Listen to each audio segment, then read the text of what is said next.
abanyamuryango wa bene Samuragwa n'abenegihugu muri rusangi kugira bashike kuri yambona kazoza y'umwaka wa 2040 umwaka wa 2060 basabwa kugira indero. Ivyo bikaba vyashikirijwe n'ujejwe indero muri uwo muryango akaba narongoye ikigo kigenzura ibimenyesha makuru mu Burundi Vestine Nahimana. Abo bene Samuragwa bari gufasha mu bikorwa rusangi mu ntara ya Ruyigi kuri uwa gatandatu igenekerezo rya 9 ntwarante umwaka wa 2024. Nifurize ukwezi kwiza kuzima ku bakenyezi bose kurira.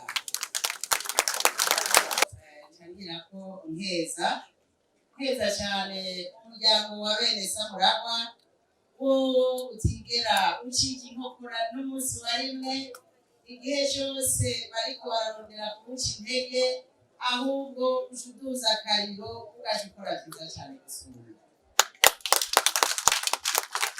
Abatsinda bavuga bati igiti giterwa amabuye n'ikiri ivyamwa sivyo gayemwe.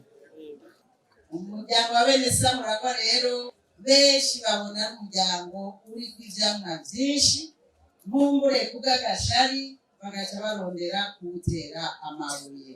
Nagira mpamagarira abari ngaha bose abaje n'abataje kwibuka ko inkingi zitatu umuryango wa bene Samuragwa ugenderako tutazopfa tuzidohozeko n'umunsi umwe gushika ku wanyuma tuzokwama turwanira izo nkingi kandi tuzikorera.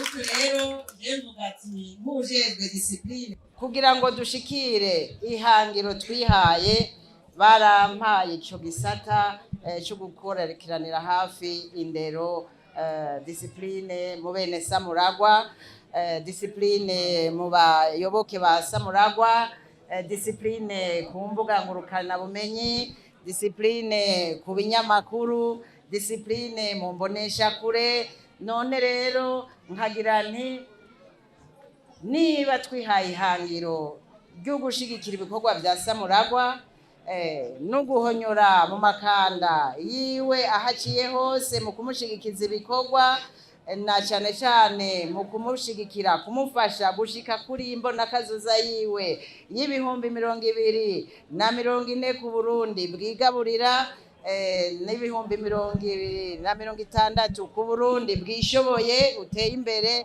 dutegerezwa kubikorana discipline. Aho rero ngashamvuga nti discipline ku marigara ntidushobora gushika hano na hamwe tukiri ku marigara.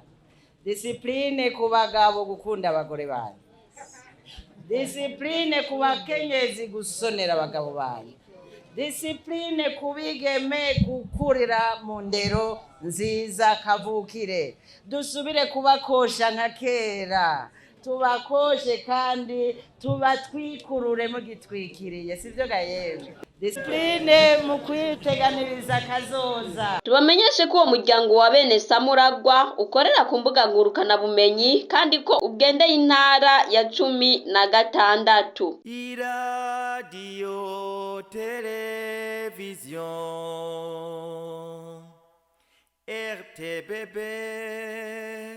ni ryiza ry'Uburundi bwiza.